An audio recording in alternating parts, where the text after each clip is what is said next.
નમસ્કાર.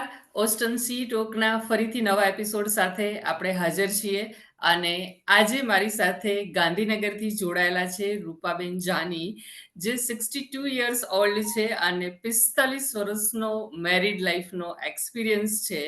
આપણી ચેનલના આ પહેલા એવા ગેસ્ટ છે જે આટલા મોટા એક્સપિરિયન્સ સાથે જોડાયેલા છે. તો હું એટલી બધી ખુશ છું કે આજે એમની લાઈફની સ્ટોરી સાંભળીએ અને ખાસ કરીને આ એજ પર આ ઇનિશિયેટિવ લેવું, પોતાના માટે એક રેકોર્ડિંગ માટે આવવું અને ટેકનોલોજીનો યુઝ કરીને ગાંધીનગરથી જોડાવું, આ જ એક બહુ જ મોટું સ્ટેપ છે. તો thank you so much Rupaben કે તમે અ, એક કે ને કે સમય સાથે ચાલવાનું જે જરૂરી હોય છે માણસ માટે, તે તમે કરો છો. અત્યારના સમયમાં જે આ પોડકાસ્ટ એકદમ લેટેસ્ટ કહેવાય, જેમાં તમે ત્યાંથી ટેકનોલોજીનો યુઝ કરીને જોડાયેલા છો. તો thank you so much.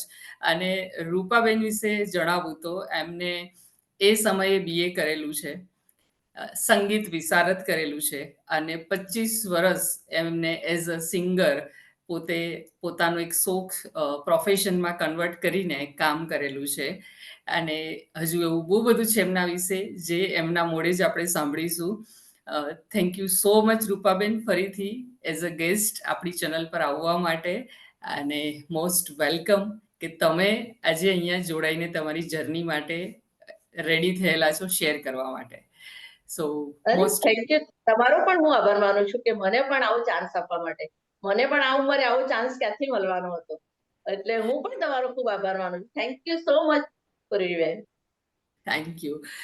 Actually Rupaben જોડે થોડા અમારા પર્સનલ રિલેશન પણ ખરા. અને હું જ્યારે એમને પહેલી વાર મળેલી ને, ત્યારે એમને દાની કહીને એક ડેઝિગ્નેશન આપેલું. તમને યાદ છે રૂપાબેન કે હું તમને એ કહેતી હતી દાની? તમે કદાચ હા, આપણે બિલકુલ મળેલા. યાદ છે. બરાબર છે. તો એમની સાથે જે એમ કહે ને કે એજનો કોઈ ડિફરન્સ ફીલ નહીં થાય, એકદમ બિલકુલ. મનથી યંગ છે. એટલે એમને ક્યારેય એવું એમની સાથે રહેવાથી પણ ક્યારેય ફીલ નથી થયું કે એ 62 યર્સના છે. અને જેવું એમને ખ્યાલ આવ્યો કે આપણી આ ચેનલ છે, એમાં એઝ અ ગેસ્ટ માટે પણ એમને તરત જ રજિસ્ટ્રેશન કરાવી દીધું. તો આવા મનથી યંગ રૂપાબેનને આગળ જાણીએ, બરાબર છે. તો જે લોકો ફર્સ્ટ ટાઈમ જોઈ રહ્યા છે આ વિડીયોને અને કદાચ આપણી ચેનલને સબસ્ક્રાઇબ નથી કર્યું, તેમને રિક્વેસ્ટ છે કે સબસ્ક્રાઇબ કરજો અને એક નોટિફિકેશન આઇકન હોય છે તેમને પ્રેસ ખાસ કરજો. અને બસ હવે આગળ સાંભળીએ રૂપાબેનને. તો હવે રૂપાબેન, કેવું લાગે છે, કેવું ફીલ થાય છે એક વખત રેકોર્ડિંગ સ્ટાર્ટ થયા પછી? બહુ જ સરસ ફીલ થાય છે. બહુ જ સરસ ફીલ થાય છે. એમ થાય કે મને આવો ચાન્સ મળ્યો છે અને મારી જર્ની જે હમ, યુટ્યુબ પર આ રેકોર્ડિંગ જ્યારે મુકાશે, લોકોની હમ, સમક્ષ આ વિડીયો રજૂ થશે, એટલે હમ, એક અમર બની જઈશું. દુનિયામાં દરેક વ્યક્તિઓ આવે છે, જાય છે, પણ હમ, આપણા માટે એવું યુટ્યુબના કરોડો વિડીયો, કરોડો બધી અપડેટ્સની વચ્ચે આપણું બી કંઈક રહેશે એમાં. આપણું બી કંઈક યસ. અસ્તિત્વ, આપણું કંઈક અમર થઈ જશે. એ માટે થેન્ક યુ. બહુ જ ખૂબ ખૂબ આભાર ઓકે. માનું છું. વાવ. કે આમ જીવીને જીવીને ઘણી બધી જિંદગીઓ જીવીને પૂરી થઈ જાય છે અને એમની હા, યાદ આવી રીતે ડિજિટલી આવી રીતે રહેશે, તો ભવિષ્યમાં રહેશે. આપણું અમારી પેઢીના સંતાનો, આપણા સ્વજનો જોશે, તો એ બાને જોશે. આપણને યાદ કરશે, ખુશ થશે. Thank you so much. એ માટે તમારો ખૂબ વાહ! આભાર. એક અલગ પર્સ્પેક્ટિવ આપ્યો કે આપણે અમર થઈ જઈશું. આ સાંભળીને મને એટલું સારું લાગ્યું છે. મેં પોતે નહીં વિચારેલું. હા, એ હતું કે યુટ્યુબ પર આ વિડીયો કાયમ માટે રહેશે. પણ તમે એને એક બહુ હા, સરસ શબ્દ આપ્યો કે આપણે અમર થઈ જઈશું. આ બિલકુલ આપણા પર છે બિલકુલ. કે આપણે આપણા વિશે શું વિચારીએ, જે બેસ્ટ એક્ઝામ્પલ એમણે આપ્યું. થેન્ક યુ આ વર્ડ આપવા માટે. ઓકે. તો રૂપાબેન, સૌથી પહેલા એ જણાવો કે હાલમાં તમારા ફેમિલીમાં કોણ-કોણ છે? કેટલા લોકો છે? મારા ફેમિલીમાં મારા 3 બાળકો છે અને ઓકે, એ લોકો ત્રણેય જણા લગ્ન કરીને ઠરીઠામ સરસ સેટલ થયેલા છે. એટલે ઓકે, અને એમના બંને ત્રણેય બાળકોના બે બે બાળકો છે.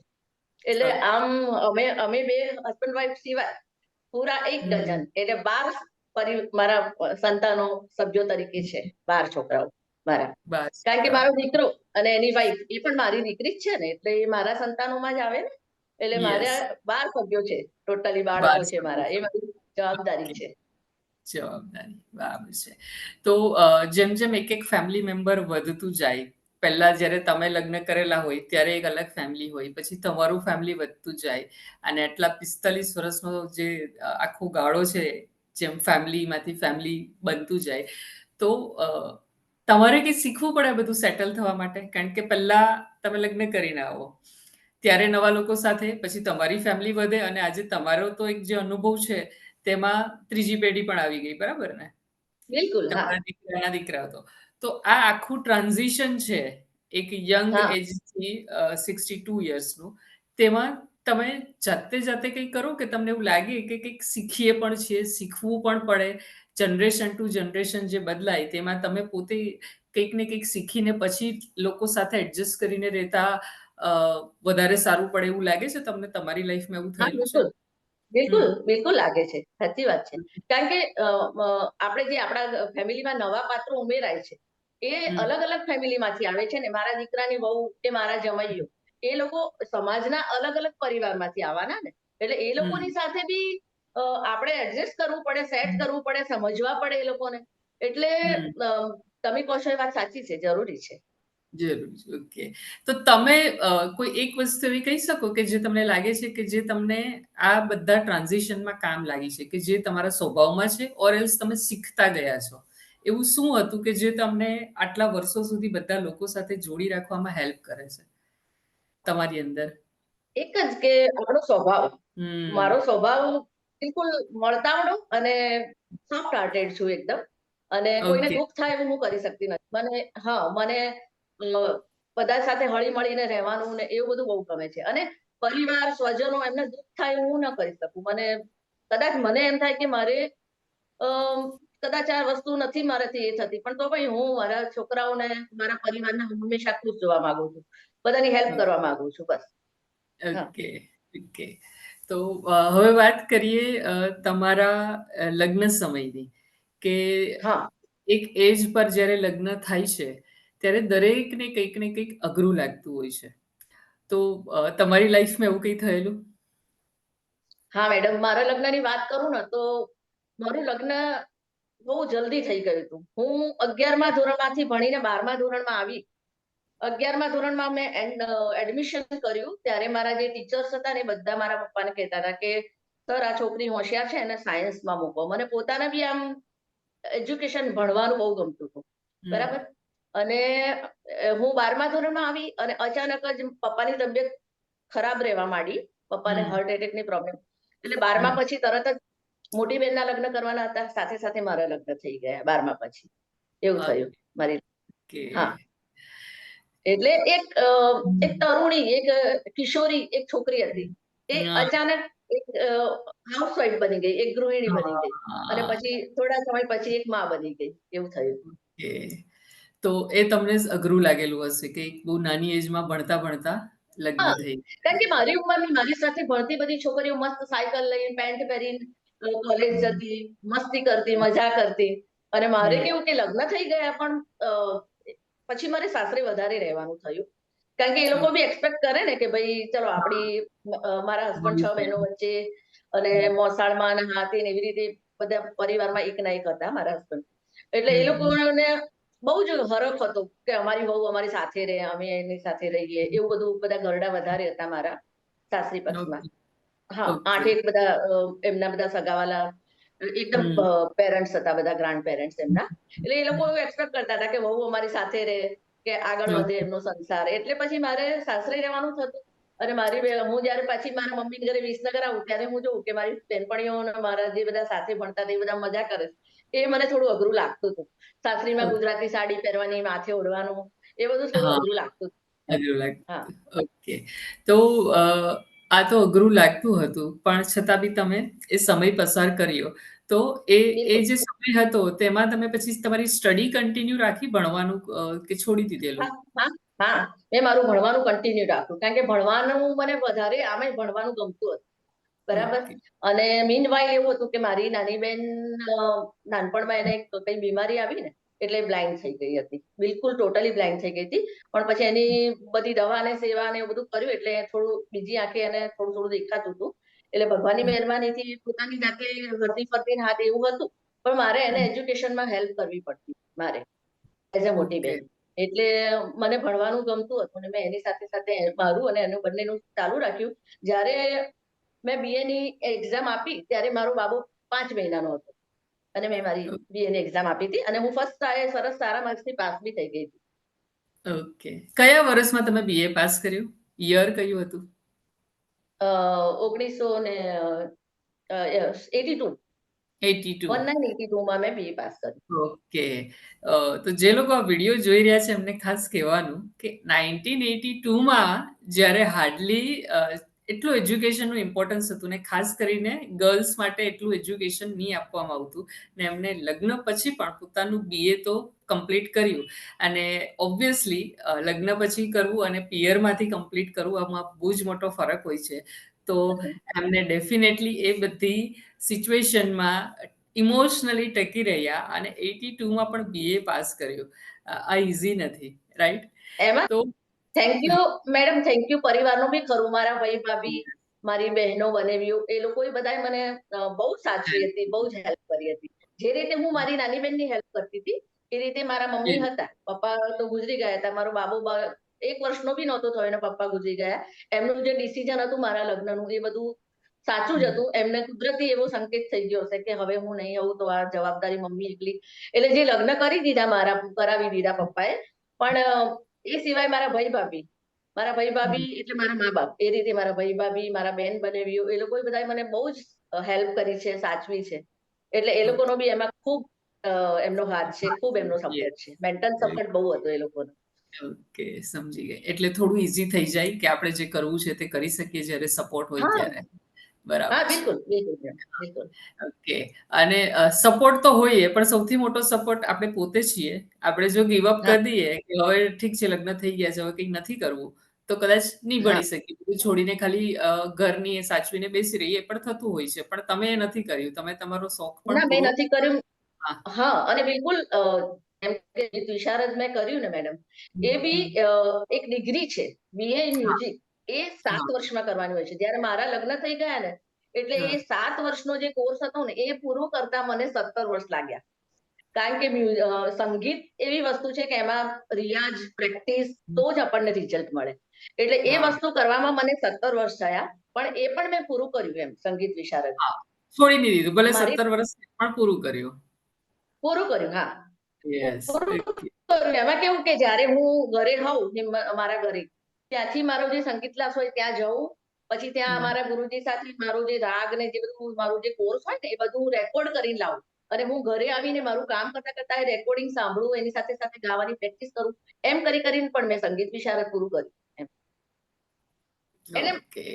મેં મારી જાતને મેં મદદ કરી. મેં મારી પોતાની મદદ કરી એ રીતે. પોતાની મદદ કરી. યસ. ક્યારેક કેવું થાય છે ઓકે. ને કે આપણે છોડી દઈએ તો પછી એ તૂટી જાય. હા છૂટી જાય. યસ. ઓકે. હા, તો હવે કરવું. આ બધી સિચ્યુએશનમાં લાઈફમાં કેમ. હા. બોલો ને કંઈ બોલતા હતા તમે? ના ના, બોલો બોલો, આપ બોલો બોલો. તો આ બધી સિચ્યુએશનની અંદર લાઈફમાં કોઈ જગ્યા પર એવું થયું કે આ મારી લાઈફનો એક ટર્નિંગ પોઈન્ટ છે? બિલકુલ કોઈ સમય. બિલકુલ, હા. આ હું શીખેલી હતી અને પછી મેં એનું કઈ પ્રોફેશનલી મેં મારું જે સંગીતની મતલબ આવડત કે એને જે હતી ને એને મેં પ્રોફેશનલી કઈ ગણકારી નહોતી. મેં ખાલી પૂરું કર્યું. પણ પછી એક દિવસ એવું થયું કે મારા ઘરની હવે નવરાત્રીમાં આપણે અહીંયા ખબર છે પ્રોગ્રામ કરતા હોય છે સ્ટેજ ઉપર ગાવાના બધા સાથે. તો મારા નજીકમાં એક એરિયામાં એક કલાકારે વાયદો કર્યો હતો કે હું આજે પ્રોગ્રામ કરીશ, પણ એ આયા નહીં નવરાત્રીમાં. હવે મારું અંદરનું મન પેલું સંગીત શીખેલું ને ગાવાની આવડત ને બધું હતું ને, તો એ દિવસે મેં એ એરિયામાં બિલકુલ ખાલી પડે એવું હતું ને લોકો નિરાશ થઈ ગયા. તો મેં કીધું ચાલ હું ગાઉં. મેં ગાયું. એ લોકોને બહુ જ ગમ્યું. એમ કે પછી મેં કીધું કે હું સંગીત વિશારદ છું. તો કે બેટા તું તારું જ ગ્રુપ લઈને તું જ આવી રીતે કાર્યક્રમ કર. બહુ સરસ એમ કે તારો અવાજ છે. પછી મેં કીધું ઘરના થોડા મારા સાસરીવાળા શું કે થોડા મારા સસરા હતા એ ડેપ્યુટી કલેક્ટર હતા. અમારા એક લેડીઝ બા હતા અમારા ગ્રાન્ડ મધર, એ એ વખતે નગર પંચાયત હતી એમાં કોર્પોરેટર હતા. એટલે ફેમિલી થોડું એ હતું. હવે એ લોકો જાહેરમાં ગાવાનું મને એલાઉ કરે ના કરે, એમને ગમે ના ગમે, મને થોડો વિચાર આવતો હતો. અને હકીકતમાં પછી મેં તો બીજા વર્ષે મેં જંપલાઈ દીધું. મેં મારું ગ્રુપ બનાવીને મેં કાર્યક્રમ શરૂ કર્યા. અમારું જે ગામ હતું હિંમતનગરમાં મેં અલગ અલગ જગ્યાએ કર્યું. મને બહુ સારો રિસ્પોન્સ મળ્યો. એ સમયે કોઈ લેડીઝ આવી રીતે પ્રોગ્રામ કરતી નહોતી, જાહેરમાં ગાતી નહોતી. અને મેં ગાવાનું મારું ગરબા, લગ્ન ગીત એ બધું લગ્ન ગીત તો મેં થોડા 5 વર્ષ પછી કર્યા, પણ ગરબા મેં પહેલા ચાલુ કરી દીધા. અને લોકોને બહુ જ ગમ્યું. આમ ચર્ચા થવા માંડી કે ભાઈ આ એમ કે આવી રીતે ગાવાનું. તો મારા સાસરી પક્ષમાં અમુક થોડું નહોતું ગમતું એ લોકોને. એમના સ્ટેટસ પ્રમાણે જરા એમને પેલું લાગતું હતું કે આપણા ઘરની વહુ આવી રીતે જાહેરમાં ગાય, લોકગાયિકા કહેવાય, થોડું આમ એ થતું હતું. પણ પછી મેં એક્સેપ્ટ કર્યું કે મને આવું થોડું સાંભળવા પડશે, આવું સાંભળવું પડશે. મેં મારું પ્રોગ્રામનું કામ ચાલુ રાખ્યું. અને પછી એમાં બહુ સારી ખરેખર મને એ લોકો એટલી બધી સરસ રીતે અપનાવી, બહુ સારી એપ્રિશિએટ કરી બધાએ, ત્યાં મારા જે હતા એ લોકોએ, આજુબાજુના બધા. એટલે પછી મારા સાસરીવાળા પછી સમજી ગયા કે આ કોઈ ખરાબ કામ નથી, માતાજીના ગરબા ગાવાનું છે. અને આમાં ઉપરથી અમારું બી સારું લાગે છે કે ભાઈ હા, અમારા ઘરની બહુ આવી રીતે આર્ટિસ્ટ છે, હોશિયાર છે એમ. પછી એ લોકોએ બી મને એક્સેપ્ટ કરી લીધી, એ લોકોએ સ્વીકારી લીધું.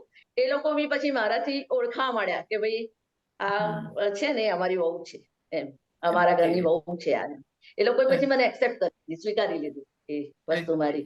પછી તો મને બહુ મજા આવી. પછી તો એ લોકો મને હેલ્પ કરવા માંડ્યા, રિસ્પોન્સ કરવા માંડ્યા. એ લોકો મારું કઈ કામ હોય તો મને સાચવવા માંડ્યા એ લોકો. પછી તો મને બહુ મજા આવી એમ, એવું થયું. એટલે એવું કહેવાય છે ને કે પોતે પોતાની હેલ્પ કરીએ તો એ થઈ જાય. એમણે એમનું સ્ટેન્ડ લીધું તો ચેન્જીસ આવ્યા ફેમિલીની અંદર અને સ્વીકારતા હા, થયા.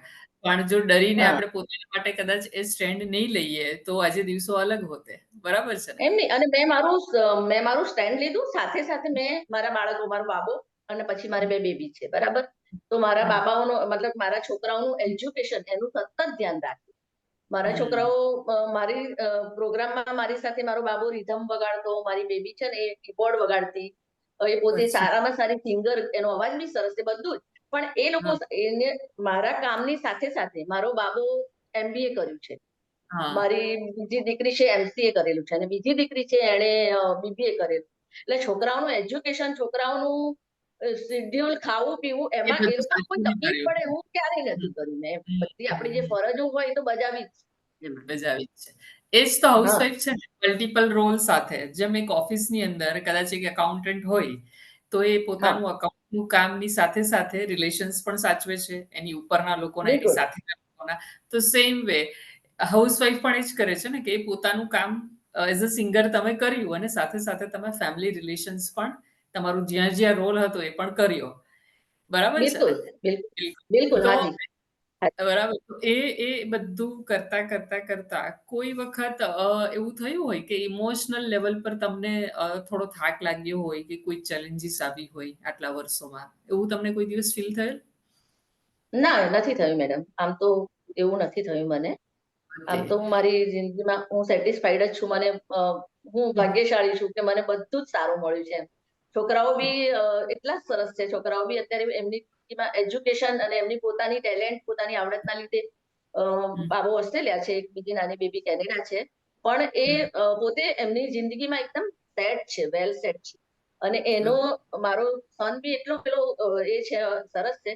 મને હમ. અત્યારે આર્થિક રીતે ધારો કે હું હવે ગરબાને મેં બંધ કરી દીધું, તો મારું આર્થિક એમ થાય કે લેવલ થોડું એ થાય.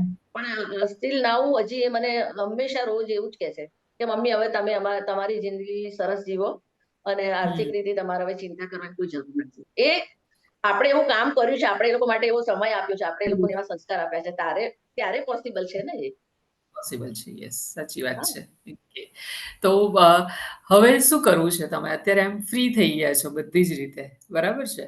હા. તમારે જ્યારે સિંગિંગનું કરવાનું હતું એ પણ કર્યું.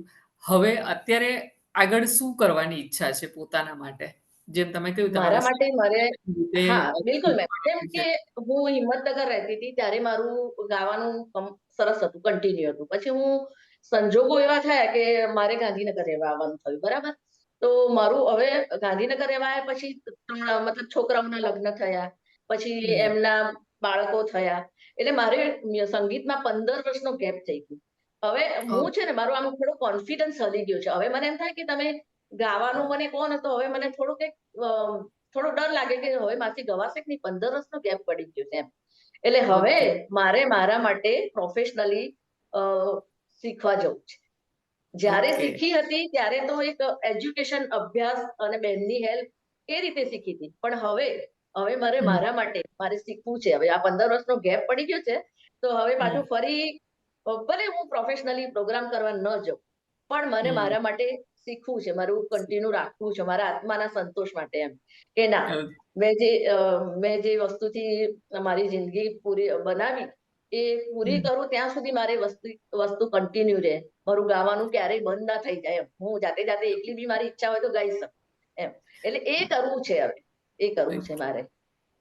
સમજી ગઈ. તો તમે આ મ્યુઝિકની લાઈનમાં આવેલા કેવી રીતે? લાઈક તમને ખબર ક્યારે પડી કે તમને સિંગિંગ ગમે છે કે તમને સિંગિંગ આવડે છે?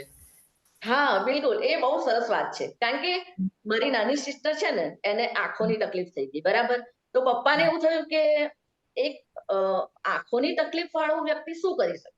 એ હાર્મોનિયમ વગાડી શકે, એ ગાઈ શકે, મ્યુઝિક જ કરી શકે ને એ. બીજું તો એ શું કરી શકે? પેઇન્ટિંગ ના કરી શકે. ભણવામાં બી એને તકલીફ પડે. તો એને એને સંગીત ક્લાસ સુધી લઈ જવા માટે મારી ડ્યુટી થઈ હતી. પપ્પાએ કીધું કે બેટા તારે સંગીત ક્લાસ સુધી એને લઈ જવાની અને લાવવાની. તો પાણી લઈ લો, પાણી લઈ લો. ઓકે. હા, એટલે આગળ પછી? હા, એટલે મારી નાની બેનને આંખોની તકલીફ થઈ ને, એટલે પપ્પાએ પછી મને કે તારે એને સંગીત ક્લાસ સુધી લઈ જવાની, હાથ પકડીને લઈ જવાની, લાવવાની. પછી હું એને સાંભળું બેઠા બેઠા. પછી ત્યાં ગુરુજી બહુ સારા હતા અમારે. ગુરુજી કે બેટા તું ગા ને, એમ કે તું બી ગઈ શકે છે, એમ કે ગા. પછી હું એની સાથે સાથે ગાવા માંડી. એમ કરતા કરતા મારી સિસ્ટર તો પછી MA BEd ને એવું બધું ભણી, અને એ તો કોલેજમાં એને જોબ મળી ગઈ, TTC કોલેજમાં, એમાં મ્યુઝિક ટીચર તરીકે. પણ ગાવાનું હું શીખી ગયેલી. એટલે પછી ગુરુજી કહે બેટા તું એક્ઝામ આપ. પછી અમારે ત્યાં ગ્રુપ હતા બધા, એમાં હું ગાવા માંડી. કોલેજમાં, સ્કૂલોમાં, કેટલી બધી યુવક મહોત્સવમાં, બધી કોમ્પિટિશનોમાં ભાગ લેવા માંડી. બહુ બધા ઇનામો મળ્યા, બહુ બધી પ્રસિદ્ધિમાં બહુ બધા લોકો ઓળખતા થયા એ બાને. અને ઘરના બી પપ્પા મમ્મી બી ખુશ થયા કે ચલો તને બી આવડી ગયું એટલે સારું છે તારા માટે. એટલે એ રીતે મારું સિંગર તરીકે પછી એક નવું પેલું થઈ ગયું વર્ઝન. એ એ બધું લગ્ન પહેલાની વાત છે? જ્યારે તમે હા, એ લગ્ન પહેલાની વાત છે. એ લગ્ન પહેલાની વાત છે. પછી તો સાસરીમાં પેલું 12મા ધોરણ પછી જ લગ્ન થઈ ગયું. સાસરીમાં આવી, સાસરીમાં અલગ રોલ થઈ ગયું. પછી હું જ્યાં રહેતી હતી હિંમતનગર, ત્યાં 8-10 વર્ષ સુધી તો ત્યાં નવરાત્રીમાં કેવી નવરાત્રી થાય છે, શું છે, એ મને કઈ ખબર જ નહોતી. કારણ કે 16મા વર્ષે મારું લગ્ન થયું, 18મા વર્ષે મારો બાબો જન્મ્યો, અને પછી 22મા વર્ષે બીજી બેબી જન્મી.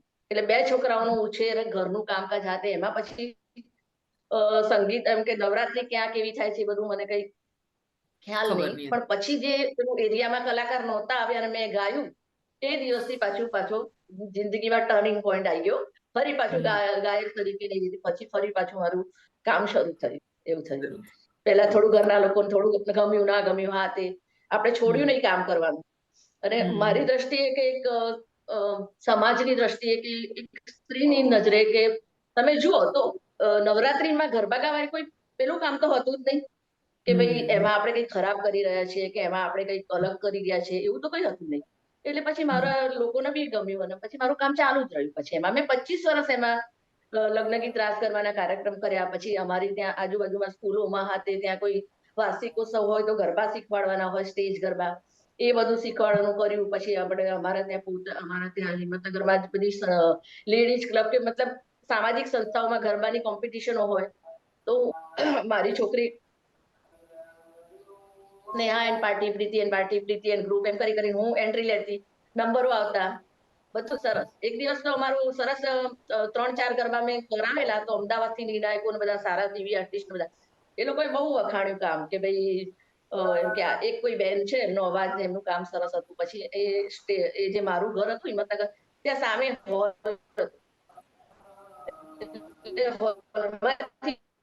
બધા કાર્યક્રમ થયો, નંબરો આયા, બધું બહાર આવ્યા, તો પછી મારું ઘર ત્યાં જ હતું. એટલે મારા જે લોકોને એવું લાગતું હતું એ લોકો ત્યાં બહુ જ ગમ્યું, એમ કે એમનું ગરબા અને એમનું મતલબ બધું જ સરસ હતું એમ. પછી એ લોકોએ કીધું કે અમારી વહુ છે, એમ કે અમારા ઘરની વહુ છે, તમે જે એમની વાત કરો છો ને અમારી ઘરની વહુ છે. ત્યારે મને બહુ જ ખુશી થઈ કે હા, એમ મારું જે મહેનત કરેલી છે હવે આ લોકોને આવી રીતે સાંભળ્યું, આ લોકોને બી ખુશી થઈ હતી. એટલે મને એ વખતે બહુ જ આનંદ થયો હતો. બહુ જ ખુશ થઈ હતી હું કે ચલો. હા. જ્યારે બહારથી વખાણ સાસરીમાં જાય ને ત્યારે સાસરીવાળા પણ પ્રાઉડ ફીલ કરે અને એ મોમેન્ટ પર એક હા, અચીવમેન્ટ જેવું ફીલ થાય. બરાબર છે. ઓકે. હા. તો આ જેટલી પણ તમારી લાઈફની જર્ની છે એમાં એક હાઉસવાઈફ તરીકે શું લાગે કે તમે શું અચીવ કર્યું છે? બીજું બધું તો એક સિંગર તરીકેનું છે. પણ એક હાઉસવાઈફના પણ અચીવમેન્ટ હોય ને કે આટલું બધું જે કર્યું છે એમાં તમારા હિસાબે તમારી ભાષામાં એમ કે ને પોતાને એક ડિગ્રી આપવી હોય કે પોતાનું આ અચીવમેન્ટ છે તો એ હા. શું હોઈ શકે? મને એવું લાગે છે કે હું એક કમ્પ્લીટ વુમન છું એમ. એક ઓકે. સંપૂર્ણ સ્ત્રી કે જે એકલું ઘરનું કામકાજ નથી કરતી. એ પોતાના માટે બી કંઈક કરી રહી છે. અને યસ. પોતાના બાળકો માટે બી કરી રહી છે, પોતાના ભવિષ્ય માટે બી કરી રહી છે, પોતાની ખુશી માટે બી કરી રહી છે. એમ. એટલે હું એક સંપૂર્ણ સ્ત્રી છું કે જે બધું જ હમ. પ્રકારનું કરી શકે છે. ધારો કે મારા ઘરે 25-50 માણસો આવ્યા છે કે મતલબ એવી રીતે એ લોકોની રસોઈ બનાવી છે. કલાકોના કલાકો સુધી ઊભા-ઊભા કામ કરવું છે કારણ કે હું પ્રોગ્રામ કરતી, તો એમાં લગભગ 11-12 વાગ્યાથી નવરાત્રીનો ગરબાનો કાર્યક્રમ ચાલુ થાય. સવારના 4 વાગ્યા સુધી, 5 વાગ્યા સુધી ઊભા રહેવાનું હોય. એવું બધું હોય. તો બી હું બધું જ કરી શકું. એટલે મને એવું લાગે કે હું એક કમ્પ્લીટ વુમન છું એમ. Okay, okay. તો હા. તમારી ફિઝિકલ ફિટનેસ કેવી છે? યા તમે ઊભા રહેવાની વાત કરી ને તમે, તો હા, હા. ફિઝિકલી ફિટનેસ અત્યારે કેવી છે? At the age of fitness 62? અત્યારે બી બહુ જ સારી છે મેડમ. ભગવાનનો આભાર કે આપણી પોતાની હા. લાઈફસ્ટાઈલ જીવનશૈલી આપણી, આપણું ખાવા-પીવાનું, આપણી કામકાજ કરવાની પેલી જે દાનત, એવું નહીં કે આરામપ્રિય થઈ ગયા છે કે ભઈ હવે આપણી પાસે બધું છે તો આપણે શું કામ કરવાનું, એવું નહીં. સતત તમારે કામ ફિટનેસ માટે પહેલું એકદમ તમારે એક્ટિવ રહેવાનું, કામ કરતું રહેવાનું. બરાબર? ઓકે. એટલે મારી તો દ્રષ્ટિએ તમે મારી ફિટનેસ એકદમ અત્યારે હે? પણ ફૂલ એક્ટિવ છો, ઘરે બધું જ કામ કરો છો તમે? હા, બધું જ કામ કરું છું મેડમ. બધું જ કામ કરું છું હું. ઓકે. ઘરનું કામ અ, છે સપોર્ટ માટે, પણ હું મારું કામ બધું ઘરનું કામ હું કરી શકું છું.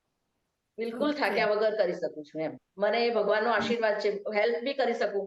અમે લોકો હમ. અહીંયા અમારા જે પરિવારજનો, સ્વજનો રહે છે, એમને કોઈ કામ માટે મારી હેલ્પ હોય તો હું કરું છું. ઓકે. એટલે હું ફિટનેસ તો બહુ જ સરસ છે મારી, એકદમ સરસ છે એમ.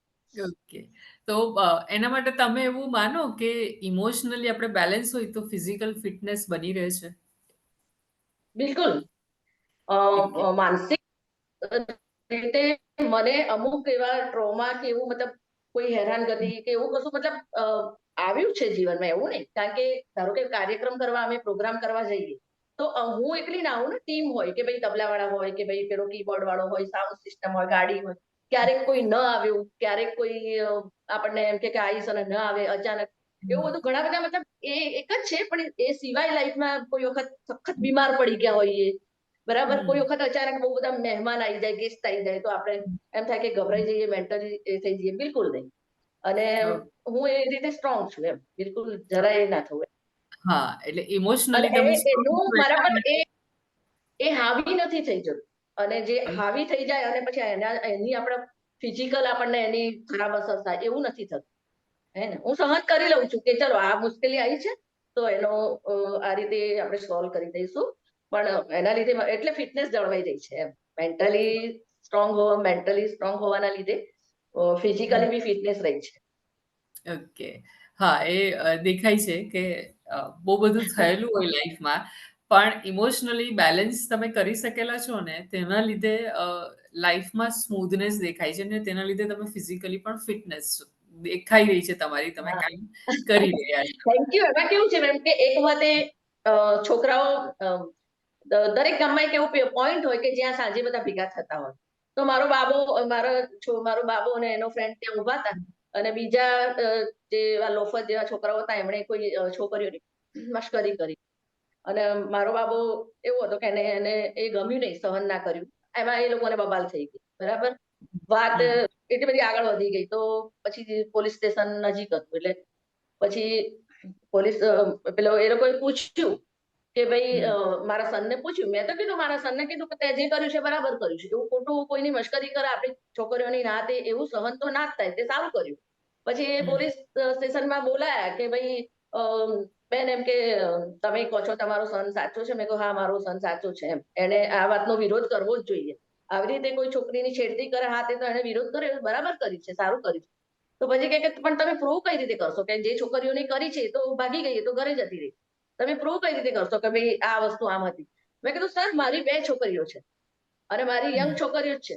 તો તમારે એ વસ્તુ જો એવી રીતે સાબિત જ કરવી હોય તો મારી 2 દીકરીઓ છે ને એમનું હું નામ દઈ દઉં છું કે આ 2 છોકરીઓની મશ્કરી કરતા હતા. પછી તમારે તો તમારું હમ, તો પછી તો તમે એને એક્સેપ્ટ કરશો ને હમ, કે ભાઈ આ ખોટું હમ, કર્યું એમ.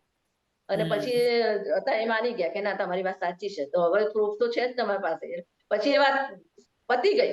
પણ હમ. એવામાં બી આપણે બતાવી છે એમ હિંમત. એવું નહીં કે હા. આપણે એમ પાછા પડી ગયા એમ એ રીતે. હમ, હમ, એટલે ઓકે.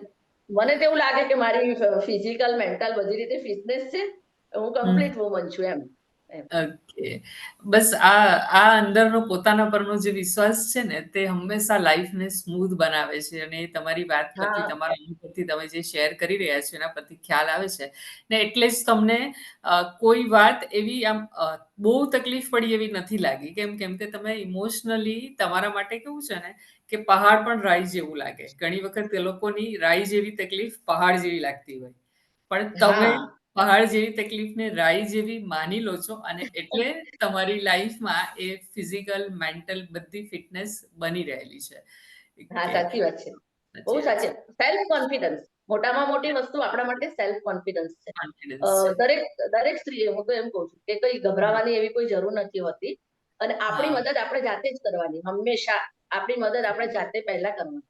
પછી કરવા. જરૂરી લાગે તો આપણે બીજાની હેલ્પ કરીએ, બીજાની હેલ્પ લઈએ, સલાહ લઈએ. હા. મારી એક દોસ્ત બી છે. મારી એક દોસ્ત બી સરસ છે કે જેને મારે કંઈ પણ પ્રોબ્લેમ હોય એ સ્કૂલ ટાઈમની દોસ્ત છે. 40 વર્ષ જૂની મારી ફ્રેન્ડ છે. પણ કોઈ પણ પ્રોબ્લેમ હોય તો હું એની સાથે વાત કરું. એને બી કંઈ હોય તો મારી સાથે વાત કરે. અ, એવી હમ. રીતે બી હું સોલ્વ કરી દઉં એમ મારી પ્રોબ્લેમ. ઓકે, સમજી ગઈ. હા, તો આ તમે જે આખી વાત કરી એમાં તમે એક વાત કરી કે તમારો સ્વભાવ સોફ્ટ છે. બિલકુલ પણ બેન. તમે ઇમોશનલી પાછા બેલેન્સ છો. તો અ, અત્યારે તો ડેફિનેટલી આ એજ પર પહોંચીને તો ઘણો કોન્ફિડન્સ આવી ગયેલો હોય. પણ એક કોઈ એવી એજ પર, યંગ એજ પર કેવું તમને લાગ્યું કે મારો જે સોફ્ટ નેચર છે તે થોડો મને કશે નડી ગયો હોય કે કોઈ વખત પોતાનું સ્ટેન્ડ લેતી વખતે નહીં લેવાયું હોય, આવું થયેલું છે તમારી સાથે? હા બેન, બહુ જ વાર થયેલું છે. એવું બહુ બધી વારમાં થયેલું છે. કારણ કે આપણે એક જોઈન્ટ ફેમિલીમાં રહેતા હોઈએ, એક ફેમિલીમાં રહેતા હોઈએ, એક સમાજમાં, એક એરિયામાં જે આપણે રહેતા હોઈએ. ઘણી બધી વખત એવું થાય કે આપણી સાથે હમ, અ, ના થવાનું કોઈ બોલી જાય, આપણે ના કરવું હમ, હોય, કરવું પડ્યું હોય, એવું બધું થયું હોય. તો મને એમ થાય કે મારે ફાઇટ કરીને મારા માટે સ્ટેન્ડ લેવું જોઈએ. મારો હેલ્પ કરવી જોઈએ, મારો અવાજ ઉઠાવવો જોઈએ મારા માટે. તો હું અ, સોફ્ટ હાર્ટેડ હોવાના લીધે છે ને, હું માફ કરી દઉં સામેવાળી વ્યક્તિને. એમને મારી જગ્યાએ મૂકું અને હું મારી જાતને એમના જગ્યાએ સ્થાને મૂકું અને ચલાવી દઉં એમ. સોફ્ટ હમ. હાર્ટેડ છું ને એટલે મારું સ્ટેન્ડ નથી લઈ શકી. અમુક વખતે હું મારું સ્ટેન્ડ નથી લઈ શકી એવું થયું છે. ઓકે, બરાબર થયું છે. છે. પણ અમુક સમય નીકળી ગયા પછી તો આપણે એમાં કંઈ કરી નથી શકતા ને. જ્યારે સ્ટેન્ડ લેવાનો સમય બિલકુલ. હોય. હા હા, મેમ. જ્યારે મારા લગ્ન વહેલા થઈ ગયા, પછી હા. લગ્ન પછીની જે ફરજો હા તે એવું બધું, ત્યારે મને એવું થાય કે મારે બોલવું જોઈતું હતું. કારણ કે મારે ભણવાનું પૂરું કરવું. મારું હમ, ગ્રેજ્યુએશન પછી મારે માસ્ટર ડિગ્રી કરવી હતી, મારે પીએચડી કરવું હતું. એ બધું કરવું હમ, હતું મારે. પણ હું પછી અ, બીજાઓની અપેક્ષાઓના લીધે પછી મેં મારું ભણવાનું હા તે બધું થોડું બાજુ પર મૂકી દીધું. અને હમ, બધાની અપેક્ષા અનુસાર એવી બની ગઈ એમ. કે એ લોકો મને આવી જોવા ઈચ્છે છે તો હું આવી બની જાઉં. એવું થયું છે. મારા માટે મેં સ્ટેન્ડ નથી લીધું અમુક વખતે. મને એવું થાય કે હમ. મેં લીધું હોત તો આજે મારી કંઈક લાઈફ અલગ હોત, કંઈક જુદી હોત એમ. હા. ઓકે, બરાબર છે. કોઈ તો જોબમાં સારી જગ્યાએ હોત. હે? તો એ તો એક ભૂલ કદાચ થઈ ગઈ, પણ ડેસ્ટિની લખાયેલી હશે. તો હા, એ બિલકુલ. રીતે બિલકુલ. થયું. યસ. તો હવે હજુ બી લાઈફ તો પતી નથી ગઈ. લાઈફ તો હજુ ઘણી બાકી છે. બરાબર છે. તો હવે તમે એવું એ સોફ્ટ હાર્ટ હજુ પણ કેરી કરો છો? હજુ પણ લઈને ફરો છો?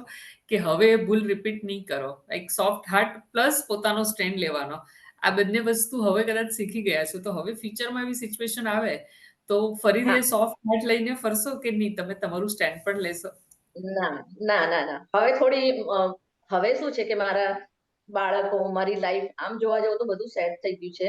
બરાબર? હમ. હવે લાઈફમાં આપણે કરવા જેવું હોય તો હવે પોતાના માટે કરવા જેવું કર્યું છે. આપણે આપણી યસ. ફરજો બધી બજાવી દીધી, બરાબર? તો હવે હમ. હું એવું સોફ્ટ હાર્ટ નહીં રાખું.